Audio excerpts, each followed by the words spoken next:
What's the word? What's the word? What's the word? What's the word? What's the word?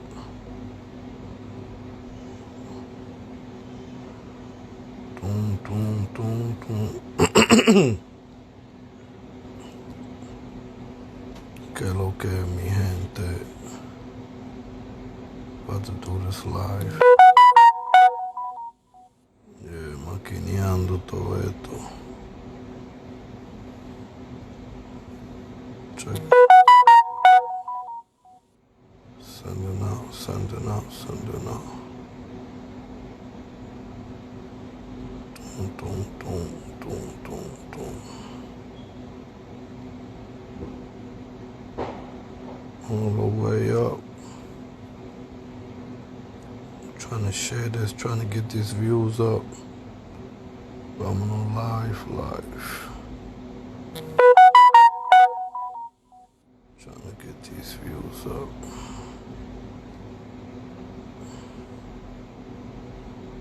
Que lo que, que lo que. Que lo que. Japan, que lo que. Que lo que. Ulysses. Just sharing this real quick. Let me share this. Ulysses.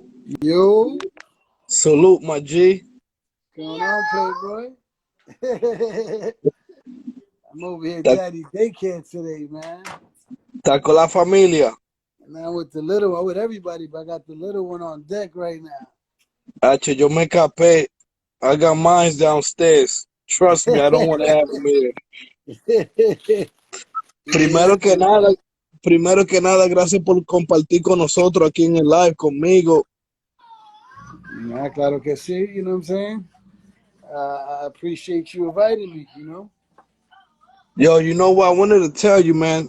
And I was speaking about you también, and it's like ever since me and you spoke almost for like 2 hours, como que besides besides me listening to a rapper, and I'm like, yo, I want to be like that rapper, whatever.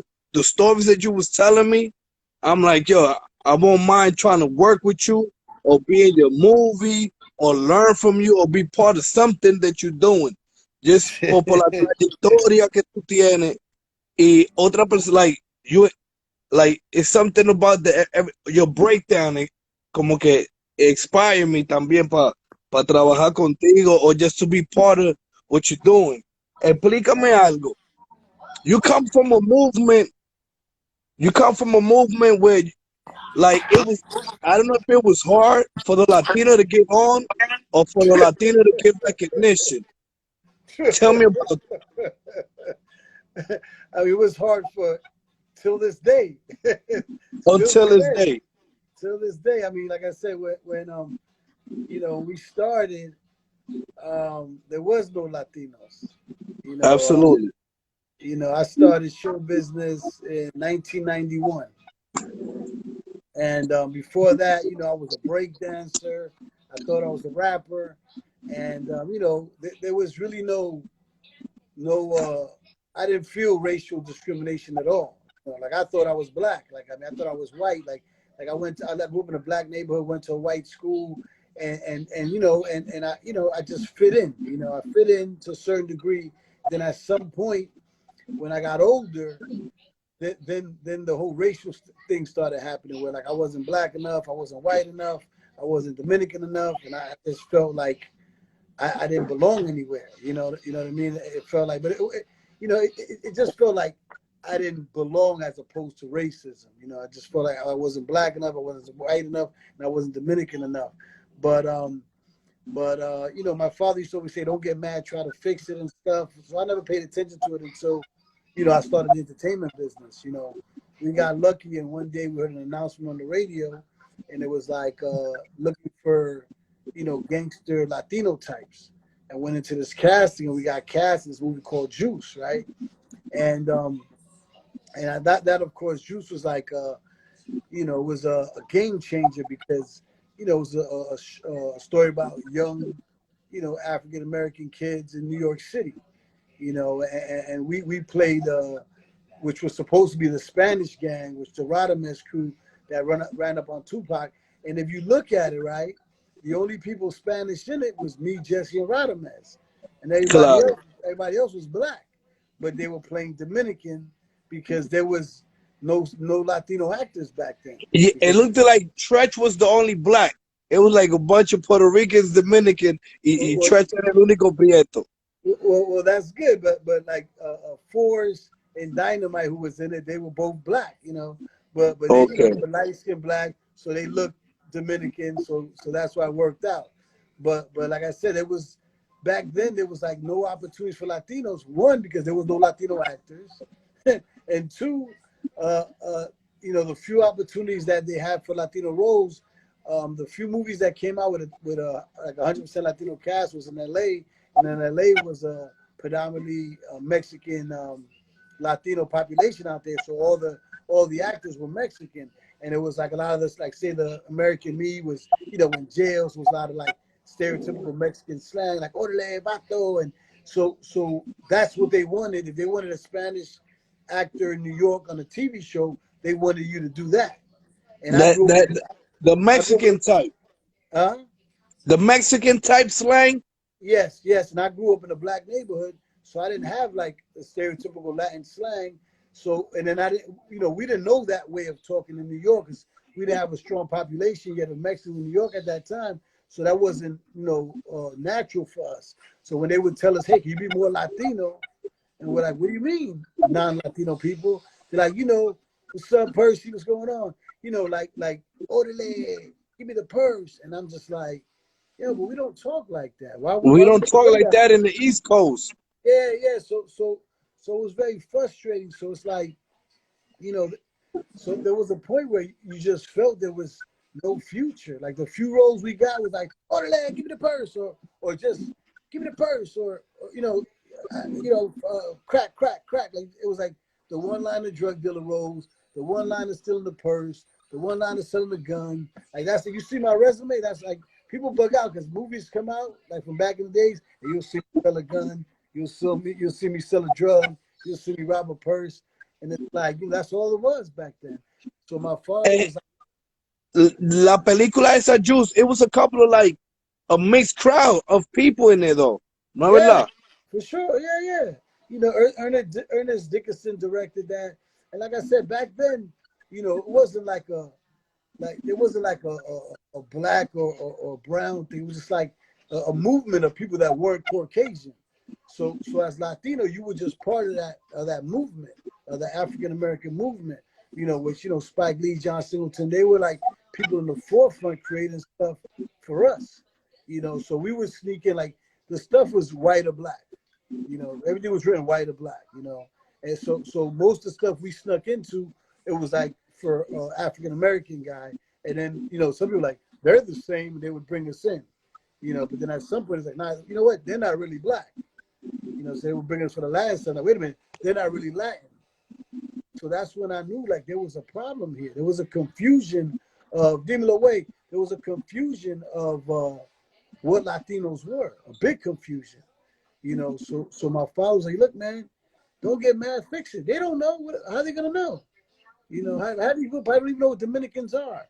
So you got to figure out, you got to learn the process and figure out how to show them what we are and the different shades we come in because they don't know. It's not their fault. They're not racist. They just don't know. You know what I'm saying? Yeah. They just don't know. And that's when I was playing around with the thoughts. And man, if I was a casting director, because I was always typecast, it was hard to get a job for us. And then you know, back in the days, me and my brother, we were rappers, believe it or not. From breakdancing, we became rappers and stuff. And, there was a group called Main Source. We rocked with K Cut and his brother producers.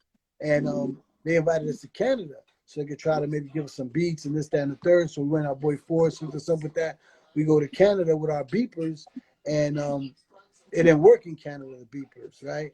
So they were calling us nonstop because the uh, I forgot a story. So basically, a friend of ours, Darnell Martin, she wrote a movie for Latinos, right? So the few Latinos that was in the game, She had us come to her house and do the readings so she could listen to it and make changes and make sure it sounded authentic. We were doing that for months with her. So then we left the Canada on this tour months later, and the movie got picked up. So they were calling us to tell us to come to the casting for Columbia Pictures. We missed the beat. So by the time we got back to New York, the job got cast and we missed the opportunity to be actors in the movie. So because we knew Darnell and Victor De Jesus and everybody involved with the project, they were like, man, maybe there's a sign. You know what? Maybe you wasn't supposed to be in front of the camera. Maybe you're supposed to take this opportunity and learn casting. Because you've been saying if you was a casting director, you was a casting director. Well, here's the opportunity. We'll hire you. You could be on the casting team and you can learn how to do it. You know what I'm saying? And So what's the difference from casting and directing? the difference between casting and directing is the director is he's the captain of the ship. Most directors write the treatment, write the idea, and then they have to put it together. So then you need a producer to hire the team that you need to get you everything you need. Then they hire a casting director, and the casting director gives you options for the stars of your show. All the actors in your production. So a casting director say, hey, look, guys, here's some videotape of who I think are the top 5 people for the Juan character. Here's 5 people I think are good for the Lisa character. And you give a presentation of who the top actors are. Then they look at it and go, okay, you know what? I like these 2 for this part, I like these 2 for that part. Then we have them come in and audition in front of the director and producer in studio, and then they make a decision. But a director is the captain of the ship. Then he goes, I want locations. Then they hire a location manager, and he shows them all locations in Bronx and Brooklyn, wherever they're shooting. Then he needs a stylist to show them the outfits they want the actors to bring. Then they bring a prop master to show them all the props. You need guns and drinks and this and that. Then you hire, so he's the one that makes final decision on the creative part of casting. A casting director only brings in the talent. Okay. So if I was a rapper and I tell you my song or show you my song or tell you my idea, you make that alive. You give it a visual to it. Yeah, so basically the way it works in the music world is on the top ladder, the labels or the video commissioner, they send you a record and they go, we think you could do something good for this. We've seen your work. We like what you do. So this song, we feel you could bring that thing to it. We got 100 grand. So they give you the song, they give you a budget. And then as a creator and a producer, if you know how the money, works, they, okay, for 100 grand, he can go to the moon and back. You know what I'm saying? He can put him to So I sleep. don't got to give you my idea. I just got to give you my budget and give you my song. The record, yes. Some those a lot of artists, artists like We Sing and 50. There's a lot of artists that they have an idea. They're very involved in their videos, like the J-Los of the world. They're very involved in their videos. A lot of times they have a basic idea that you creatively make it smooth for them and put it in a pattern where it's affordable to shoot it with the budget that you have. But like I said, but on a majority, you get a record, you get a budget, and then you got to create an idea with that budget. So now, if you're like someone trying to get this money, you're like, for $100,000, okay, I see him walking down the street, bobbing his head, and they send that in. Then the creative director's like, I see him, he's on a spaceship, he's going to the moon, there's fire beams, there's explosions, there's this and that goes to the label too. And the label looks at all the records, all the ideas, and they pick the best concept for the budget they have allocated for the production company, and then they sign off the video. That's how it works on the big scale. On the small scale, it's like, yo, we still got $500, shoot my video. Okay, somebody shoots it, directs it, does everything. It's a one-man show. He got the camera, he directs it, he shoots it, he puts his cousins in, he edits it, and that's like lower budget production. So depending on the budget is depending how big your vision could go. Yes, sir. Exactly. Yeah. What was the video that put you on the map that you produced, that you casted, or that you was a part of? What was the video that was like that put you on the map? Well, my put on the map video casting wise was I cast this video back in the days, right? Hip hop videos wasn't on TV till Video Music Box. I think I like this part. Go ahead. Roger Daniels, he had a thing. He had a from 3 to 3:30. half an hour hip hop videos. That was like it. You had to run home from school so you could watch the videos, right? Then MTV saw the traction on that, and they started this thing called Yo MTV Raps, which was Ed Love and Dr. Dre from midnight to 12:30. They had a half an hour to play hip hop videos. That's the only time you saw hip hop videos on TV, right? Then I cast this video for Diane Martell. She was a director for these two artists, which I love, Mary J. Blige and Method Man. I'm the Method Man, huge fan of Method Man. So I was so excited to cast the video, and I was getting paid. I couldn't believe it, but it was called "You're All I Need," right? Yo, I love how you said your story, right? Because the other day you was telling me, yeah, I was doing this, and I had Monica, and then I told Tyrese to come, and then yeah, I was at this movie called Jules with Tupac, and then yeah, you made me call this guy, and it was Fat Joe, like, I'm like, loco, pero tú me estás hablando de leyenda, tú lo estás diciendo como si eso es normal, I'm like, este es loco el diablo, like, yo, pero No, dale, dale. no, but you know what it is though, because in that time it was like they was coming up, so it was like you know what I mean. Like then again, when I spoke to Fat Joe, he dropped Flow Joe, so I was a big fan in 1991 when I called Joe Crack. But actually, I called Full Flag. That's a different story. But the Method Man Mary J. Blige video, it that was the first video, African American video, because MTV back in the days was 24 hours of videos. That's it. No commercials, no TV shows, just videos 24 hours a day. So and it was just white videos. So Mary J. Blige Method Man, that video started playing on prime time MTV, with the white videos, and that changed the game. And after that, they started putting more videos. Oh my God, people like this stuff, and they started putting more hip hop videos on mainstream. The next thing you know, hip hop took over MTV, and it became the top 10 videos were majority hip hop videos, and it changed the game. And then the budget skyrocketed because they had to keep up with the Caucasian videos, So they had to put money into hip hop. So I went from getting $500 to cast a video to 5,000, like in a matter of like a couple of months, because of the impact hip hop did on MTV. But like I said, there was a point where it was just white videos on MTV 24 hours a day. Hip hop And, was and in the cut. I, it was a Latina played Method Man's girlfriend, right? In that video. Nah, she was a light skinned African American chick. Oh, I thought she was Latina. Now Yeah, that's another thing.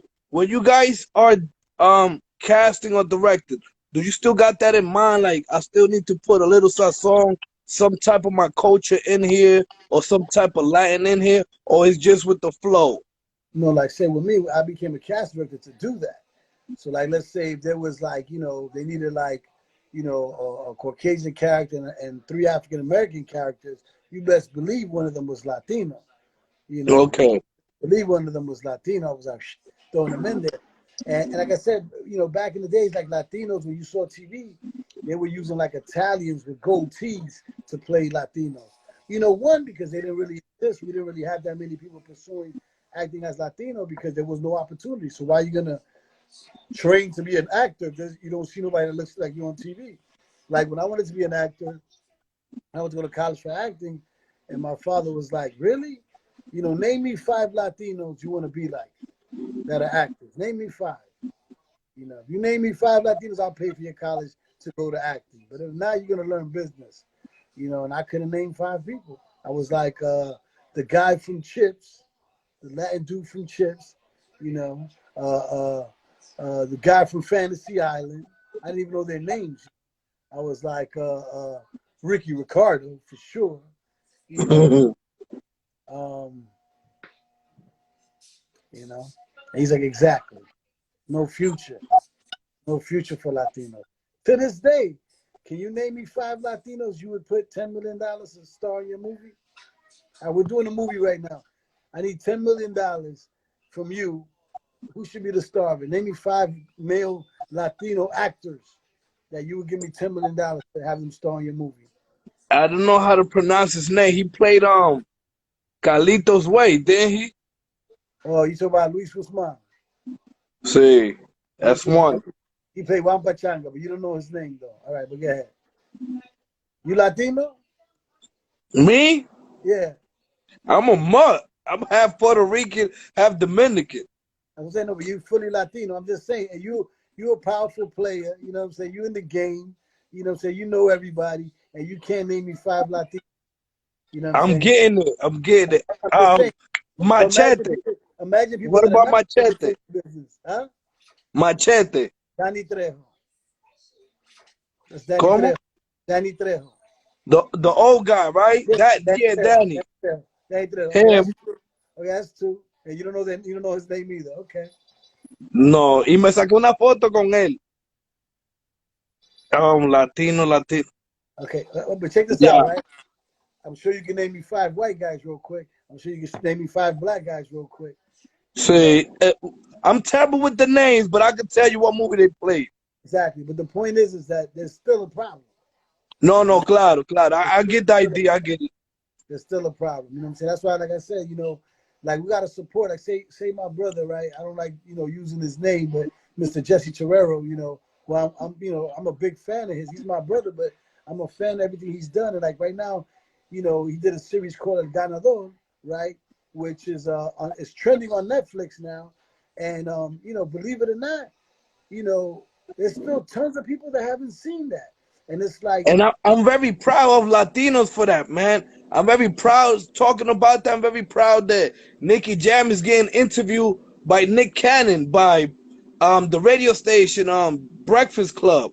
Like yeah, we getting yeah, we getting played in Hot 97. no doubt. And what we need all the Latinos that haven't seen El Ganador to go see it and give it the views. You know what I'm saying? Because, like I said, El Ganador, you see that movie, we're all in there. You know what I'm saying? There's every shade of Latino. Heavy, heavy, It's all heavy. time. It's everybody. It's not like the most like on Telemundo and Univision. You see, it's very international Latino, where everybody just white skin and stuff. And it's like this is a movie with just all a rainbow of Latinos. You know what I'm saying? The real deal. Absolutely. There's Dominicans, there's Puerto Ricans, there's Colombians, there's everything in there.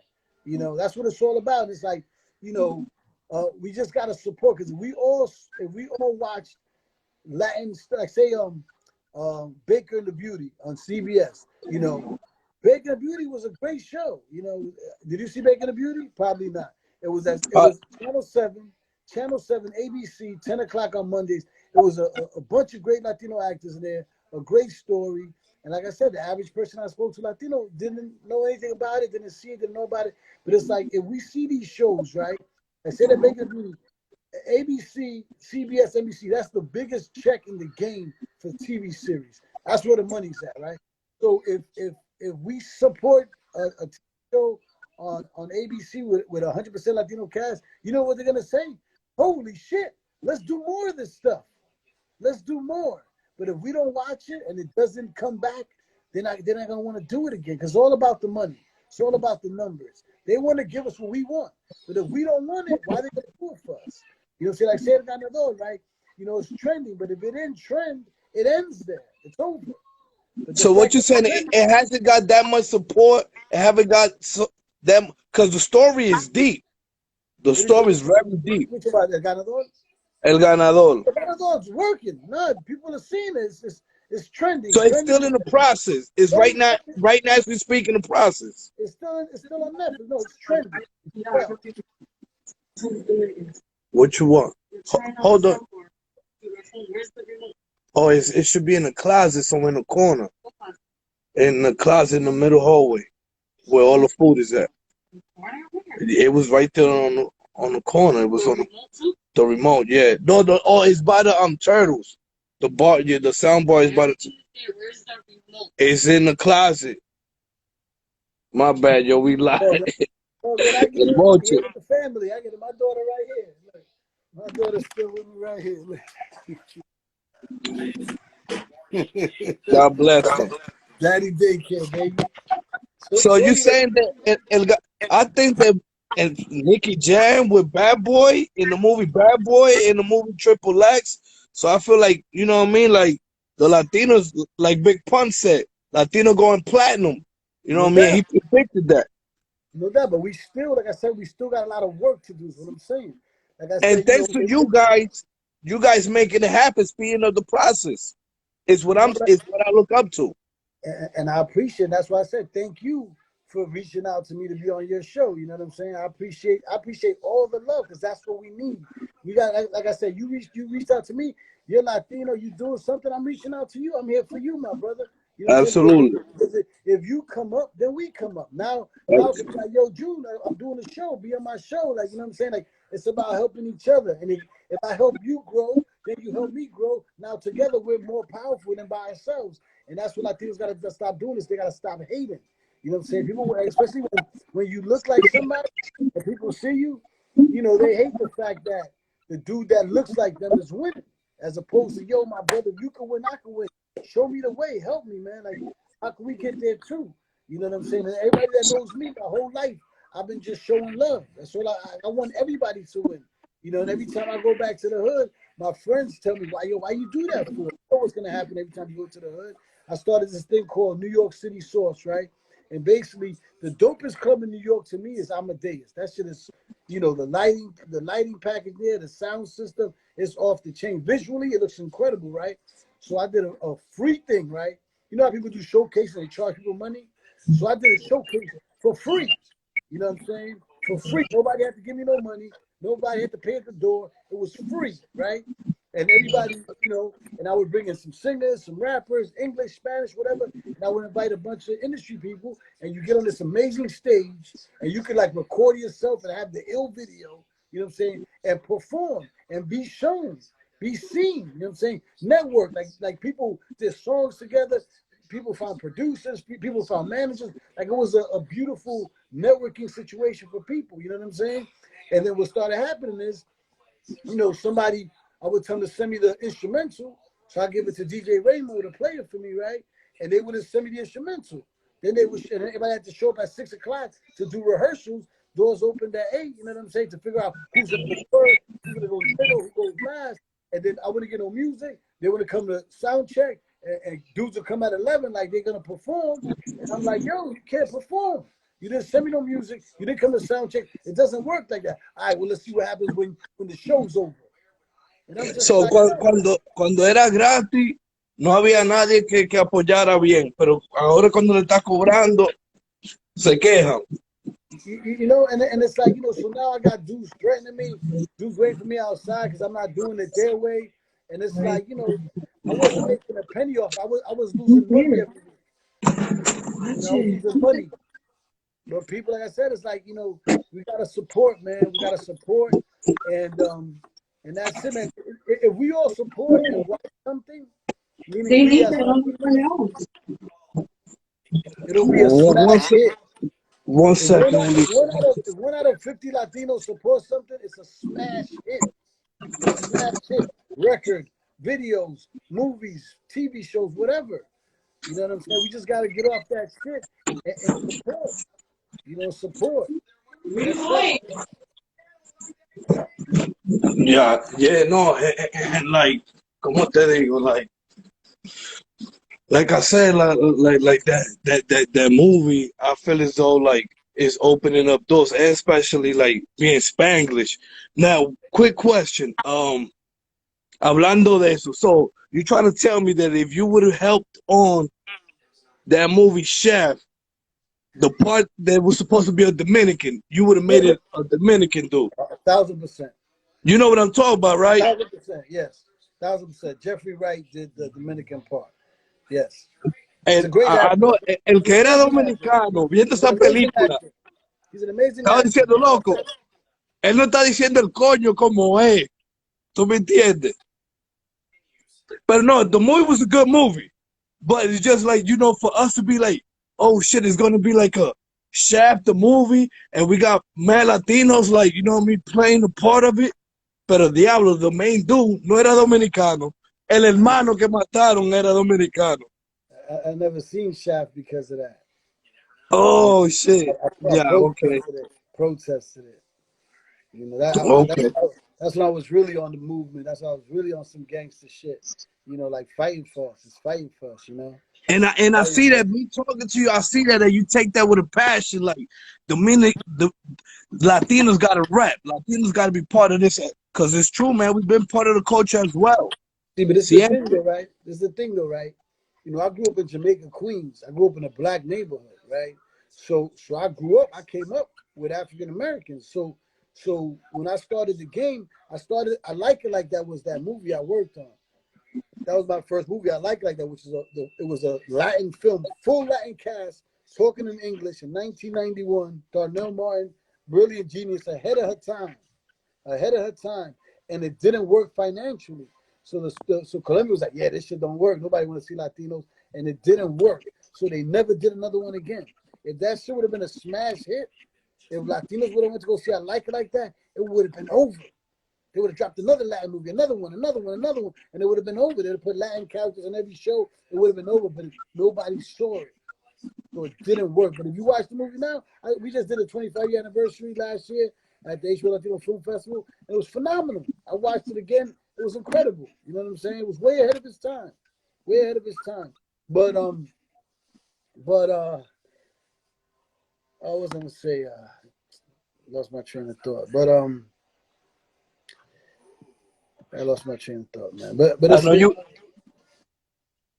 it's you know it's a struggle, man. It's a struggle. It's like, oh, you said, you know, I've been doing this for 29 years.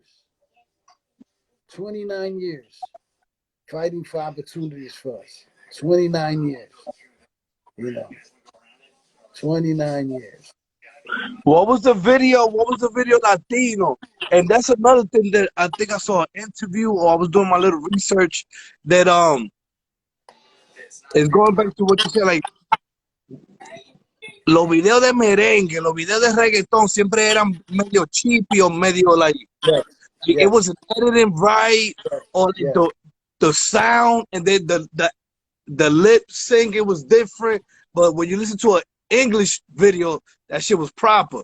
Y había un tiempo que los videos estaban bien pirateados de merengue, de bachata, de reggaetón, all of that. Tell me about that movie. Because I know you guys turned it up. Shut it. Hey, it was good. No, so basically, my brother was trying to shop a movie like 20 years ago with a full Latino cast, and and some of the ideas for the actual actors were Latino artists. So when in the pitch when they were showing the videos to who could be the star of this $20 million movie, they were like, hey, these guys right here, because the videos were so trashy. Like, oh hell no, we're not putting no money into that shit. And then that's when we realized, like, there was a problem in the Latin space. So Jesse, you know, grabbed this artist because he had a big relationship at Interschool, and he grabbed this artist named Daddy Yankee. You know what I'm saying? And he was signed to Interscope Records, and they put a budget together, and they started shooting, videos at that next level. And I seen the movement with that.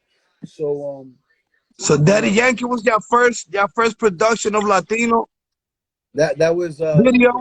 the first one, yeah. Daddy ¿Qué Yankee, yeah. tema era ese? Huh? What was the track It of was Daddy Yankee? it was Rompe, I think was the first one. Rompe, rompe, rompe. Then Gangster Zone with Snoop. With But Snoop. those were all Jesse did all of those. He was signed to I believe maybe Robot Films at the time. I'm not sure he was signed to, but that was a Jesse.terrero production. And then this is like I said, it's 20 something years ago. And then I grabbed this group because my ex-girl, she had the same publicist as this group, and she loved this group. And I didn't really know that music that good. It was bachata, and I didn't really know because I'm a Here hip you hop go. person. Here you go. So Here so you go. I didn't really know bachata that much. So then she's like, "Yo, these guys are amazing." But so they set up a meeting. So I went to go meet them at Tower Records on Broadway, and there was a line, the longest line I've seen in my life. And I seen lines there for other artists, but this line was just I never seen this line before. I was like, Jesus Christ! So I went up to meet the guys, and I met them. They were mad cool. The manager Johnny was super cool, whatever, whatever. So I'm like, yo, man, we should do a video, man. I was like, look, I know what your budgets are like, but if you come up with, times 10 of that budget and shoot 35 millimeter, it's a different movie. You know what I'm Y saying? este So grupo, ¿cómo que se llama este grupo? Dímelo. they will call Aventura. Oh, No. So Johnny made it his business and got the money. And back then, like I said, they were doing videos for like 5,000, 10,000, like low budget video cameras. So we were shooting 35 millimeter. So he went and got the money, and and we got 35 millimeter, and we shot the first video was Un Beso. no, Un Beso. solo por un beso. Yeah, and then after that we did Yo with Don Omar. Then we did then the next album I did Mi Corazoncito with we got Amelia Vega to be the girl in that. But like I said, but after the Un Beso video, it was over after that. If you see the Un Beso video, we shot Land Quarters, that painting where they're in the booth, they look like rock stars. That was like Yo no, now I don't see the videos no more medio pirateado, but I used to see a lot of Latin videos bien pirateado, bien yeah, like, yeah, yeah. dang. Yeah. You And know what I then mean? hold on. And then Ed Gandino, who's a brilliant genius, knocked on Jesse's door and was like, "Yo, let's do business. I got this group named Weeson and Yandel, you know, and, Oh, and the rest was history. We got especially right when it was popping too. You guys that was it. grabbed it right when it was popping. But like I said, Ed Gandino brought it, and and then Edgar found the money, and we did like over 30 videos for them around the world, and Weezy and Dell became the biggest thing on the planet. Like, you know what I'm saying? And like I So said, all you and your brother needed was the right people with the right budget, so y'all could show y'all no, vision what we no, could do no, for our Latinos. no. But as I'm saying, we came up in the hip hop space. You know what I'm saying? So in the hip hop Absolutely, space, like I said, you know, me and Jesse, like we're two different animals. You know what I'm saying? Like say he was signed to a company. I had my own company. Then eventually he started his own company. I started my own company. Then eventually we came together. We went apart, went together. So he's a different animal. So I can't compare my story to his story because Jesse, he's the ultimate G.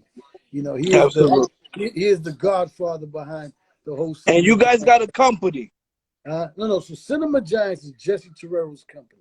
That's his He, company. Okay. he's the CEO of Cinema Giants. I produce for Cinema Giants. I direct for Cinema Giants. I cast a lot of shit for Cinema Giants. But Jesse Terrell's the boss. You know what I'm saying? He's the one signing the contract. He's the one getting the deals. And I just want to be clear about that because people think we're equal, and Absolutely. it'll be unfair to say that because he's a monster. He's a machine. I mean, like together we're like a nuclear bomb that's could blow up any country. But like I said, he's the godfather. My sister, she runs the company, Leslie Terrero. And then I said they call me the sprinkler. So I'm Yeah. the one that comes in and sprinkles whenever there's a problem. I could fix the problems. So, so what's But your goal as duo brothers and knowing that la trayectoria que ustedes tienen and knowing that history of Latino trying to come up and you guys try to embrace the Latino in this game, what's you guys' goal but para el futuro? like I said, my goal is to have TV shows on television on major networks that have people that look like us in it, speaking like us, in English. My goal is to have Spanglish. whatever, English, Spanglish, whatever, but like, that talk like us, like how we're talking right now. You talking in Spanish, I talking in English, like real shit, real shit, nothing that's forced, nothing like just a real story about a real something We happening. call this Yeah, Latin hip hop, Latin trap as well, because yeah, it's mixed with both. but see, my whole thing is like, I don't want to do Latin shows. I want to do shows with Latinos in them. You know what I'm saying? Absolutely. That's it. That's my main goal. Like, say if I want to do a Chicago Med, to the Chicago Med, and there's some key Latino players in there. And we're gonna do whatever the story about the Romeo and Juliet. Let Romeo be Latino. Like that's Like it. Just like stories another with one. us in them. Another one, no disrespect, pero and that was a classic until this day, like Scarface. Que sea un cubano de verdad. No, but like I said, that's what it was back then. That's what it was back then. They had Italians playing Latinos because it just that's just how it was. And but another goal of mine is to have Latinos that we could finance projects over. Because the way it works in show business, like, hey, I got a movie. They go, who's in it? It's like, is DJ June and Ulysses. Nah, we're good. Oh, I was kidding. Leonardo DiCaprio. Oh shit, here's $100 million. You know what I'm saying? Yeah. And I want to have Latinos. And I go, hey, you know what? I got a show. It's me and June are gonna be in it. Oh shit, here, let's go. Boom, it's 10 Porque million. ya hizo household name already. That's it. And the only one that's gonna do that is us. You know what I'm saying? Absolutely. It's us. So that's why that's why I started teaching acting classes about 10 years ago, because the problem is everybody goes, tírame, póngame ahí, hey, soy duro, póngame. And okay, here's But no skills. here's 5 pages. Come tomorrow. We're having a casting, and they show up, 2 hours later. Yo, my bad, look at my software. All right, let me go. All right, yo, so give me a second. All right, yo, where's my money? And I'm just like, you Y kidding me, right? ellos no sabiendo la trayectoria que ustedes tienen, lo mucho que ustedes se han fajado para representar latinos, and you guys putting out a class to teach the Latinos so it can help you guys to get that, to develop that new actor and all of that, and they're not taking it seriously. See, the problem is like, say we do a lot of stuff that's urban, like say like the Nicky Jam, the New York stuff, right? Like half the people in the New York scene were all my students. And people are Nice. mad. Like, they're like, we don't take your class, we don't put you in stuff. No, it's just you suck. You're terrible. Like they were at least good. You know what I'm saying? They practice. But it's like everybody thinks it's natural. Yo, me ponme ahí, dime lo que lo que. It's like, the lines don't say que lo que. The lines like, hola, como it's like written stuff that that you have to be somebody else. You can't be that guy. Now, if you want to be that, that's why reality shows. Everybody want to be in a reality show because you could just do that. But in TV and film, you have to be somebody else. You know what I'm saying? You have to read a script that somebody else created, and that's the hardest part. And the thing is, like the tigres, the papichulos, the mamitas, whatever, they don't want to do that shit. They just want some fast come up. And like I say, acting is a career. You know what I'm saying? It's a career.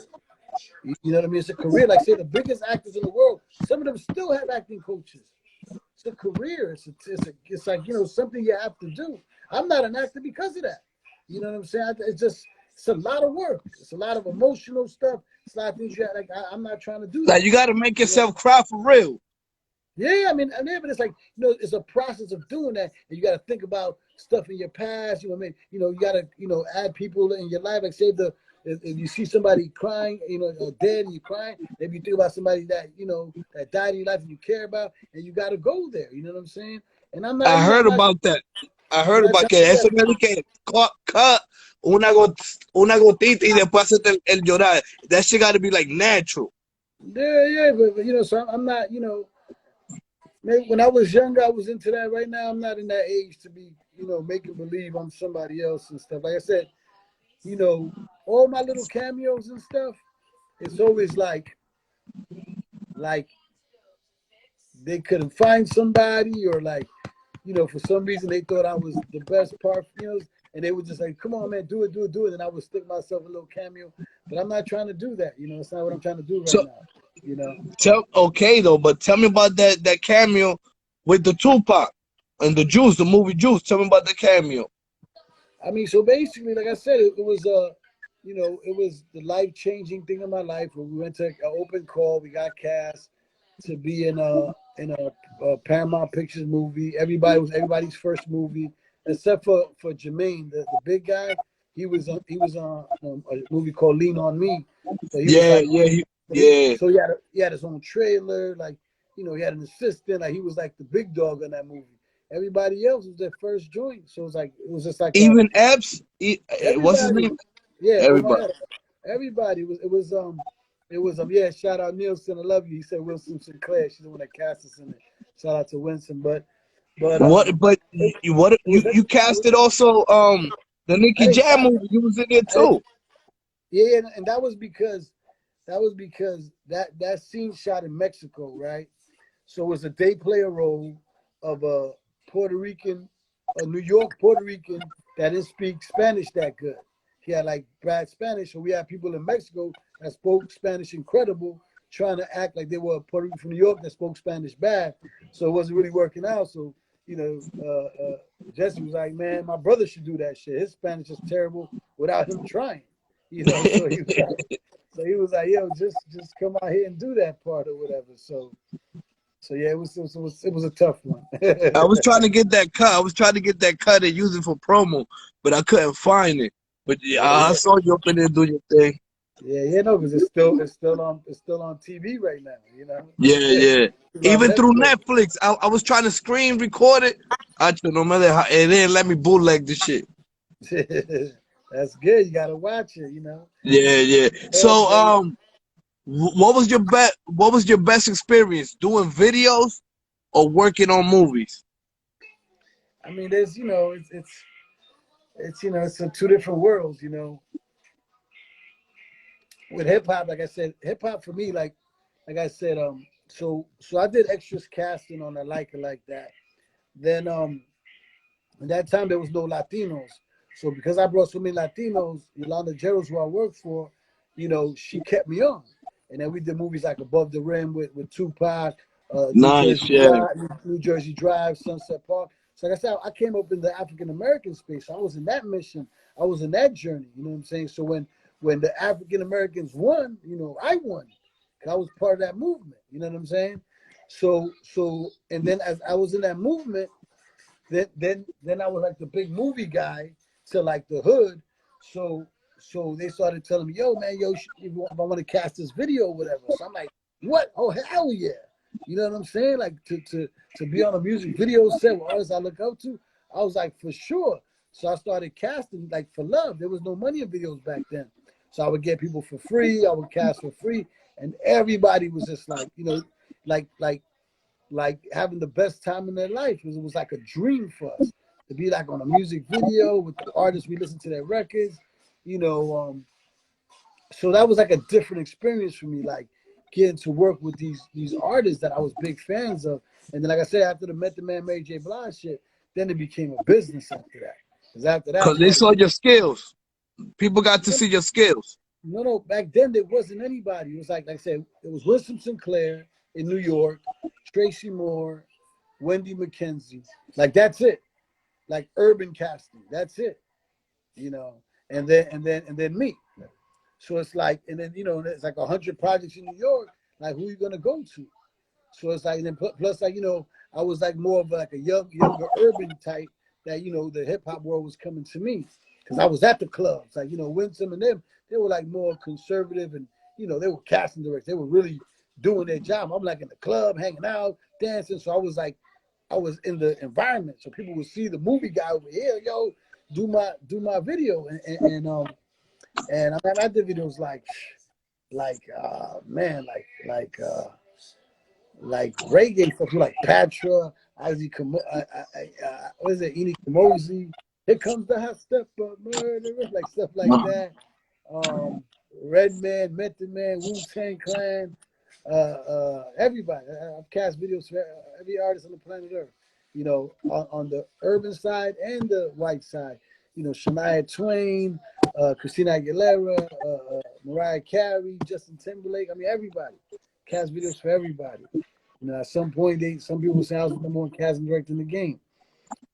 So like I said, it was a lot of experiences, man. Like I said, you know, one of my best experiences was meeting Snoop Dogg. Snoop Snoop Dogg. Dogg, Snoop Dogg is like, The he's daddy with the Daddy Yankee video. huh?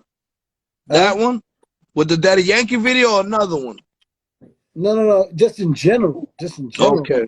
like just meeting Snoop Dogg. I mean, we did Soul Plane with him too, but Snoop Dogg is like one of my favorite artists in the game. Like he's the Godfather, the Dog Father.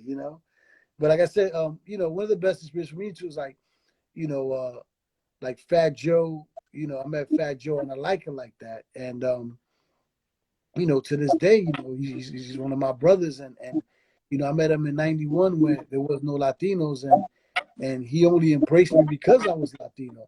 and they took me under their wing, and they forced the directors to let me cast their videos, and they held me down for 30 years, like just held me down, like whatever I needed, like try to, if they was getting work, they was making me get work, just how it should be, what I mean? Just because I was Latino, I didn't know them, I didn't grow up with them, uh, when I was working on a like that, Fat Joe had a day player role in the jail scene. The casting directors were like, they were afraid to call him because his name was Fat Joe the Gangster. So they called my office and they were like, yo, you think Ulysses might want to call Fat Joe the Gangster? Like, he might know them. He might know how to talk to them. So they asked me. I was like, oh, hell yeah. He just dropped Flo Joe. I was like, oh, I would love to call Fat Joe the Gangster. So I called, and Flex picked up the phone. Rest in peace, brother Full Flex, who managed Joe. And he was super thug. What up? Who this? I was like, hey, this is Ulysses from Boricua Casting. I'm calling in reference to Joseph Cartagena and the job I like that. Oh, yeah, what's good, what's good? So I was just like, man, paranoid, but I was talking like, okay, cool. Well, we're going to meet them on set on Friday. So when they showed up on set, I had a mouthful of gold teeth, a Cuban link chain, Cuban link braces. Back in the days, that's when you let your pants sag too much or whatever. And when they saw me, they were like, wait a minute, you Ulysses? Yo, we thought it was some white dude or something. I was like, nah, I just gotta be like that at the office, Shane, from the BX2, blah, blah, blah. And then they embraced me like, oh, you Latino, what up, my nigga? And they embraced me, and since that day, man, like, Terror Squad took me in and showed me, the most master. They showed me what the word loyalty means. Like when Joe dropped that album Loyalty, that's one of my favorite albums because like they have shown me what that word means. That's why Fat Joe, can still drop a hit single 10, 20, 25 years later. You know why? He's so loyal. He's been so loyal to hip hop. He's been so loyal to everybody that if he makes a phone call like, yo, man, I need this record. I need these 8 bars. I need these 12 bars. They're gonna do it with so much joy. You know what I'm saying? And give them those records because like I said, they have so like I said, Fat Joe, Snoop Dogg, and then Mr. Curtis Jackson, through music videos, we build a relationship with Mr. Curtis Jackson, aka 50 Cents, I was and gonna ask you about that 50 Cent shouted you out at an interview, so I was wanted to ask you about that movement with 50 Cent. what I'm saying. It's like you don't get on top by mistake. You know what I'm saying. You don't stay successful for decades by mistake. Like 50's another one. He's a loyal dude. You know what I'm saying. So he hired Jesse to do Wangster. I did the casting for it, and and he's like, we from the same hood or whatever. He's like, yo man, I'm gonna fuck with y'all. And he gave us 30 something videos for him and G Unit. Then we started doing movies. He gave my brother the first one, The Gun. And then when they blew up and got a ton of more money, he gave him the first movie off of Nubia for $15 million. Robert De Niro, Forrest Whitaker. Like that's just like loyalty at a whole nother level. You know what I'm saying? Because everybody's like, hell no. Like, who's this guy? Who Jesse Terrell? Hell no. Whatever. He's like, yo, I mean, it's not even a choice. Like, he's doing it, like, and So he's you saying you got as producers, movie or video directors, you guys getting more recognition now than before? I know. I mean, right now we're at the top of the ladder. Right now, you know what I'm saying. This is it. Like like I said, starting with Jesse Terrero. Like I said, he's at the meetings.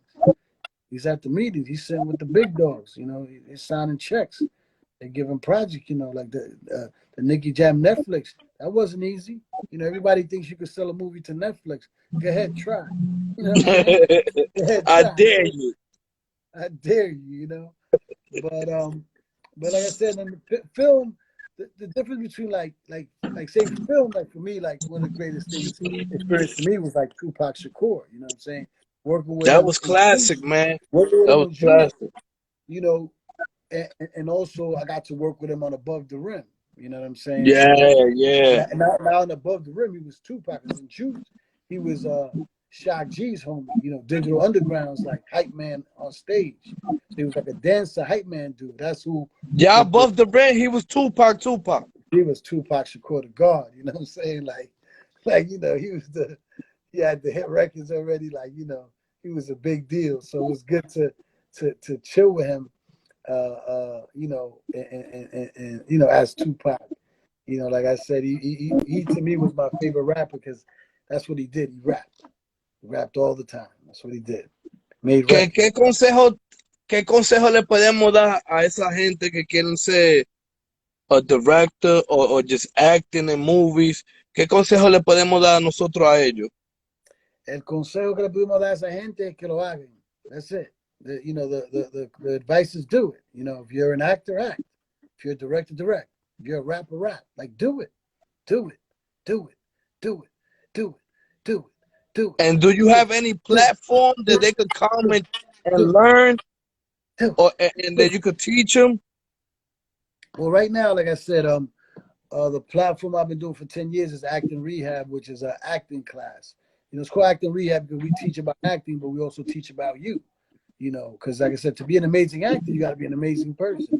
So most people, especially young people, they don't even know who they are. You know, so we do a lot of exercises to just help introduce you to you and help create a plan for you and help create goals for you. That's why it's called rehab. We do a lot for you, and once you get you going in the right direction and get you excited about what you're doing and feeding all those things to your brain, then when it comes to acting, now you can bring that flavor, that sauce to the character.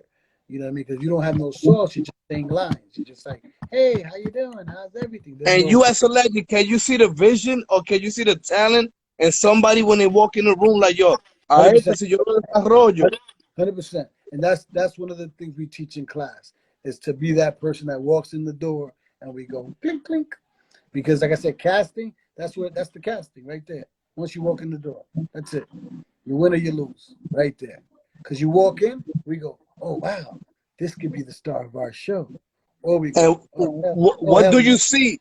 ¿Qué es lo que te coge la atención? They style, they talk, the way they walk, the way they, Okay, well this is this is there's a a free little bit of everything. we'll do a free acting rehab lesson right now. We'll do a free one, right?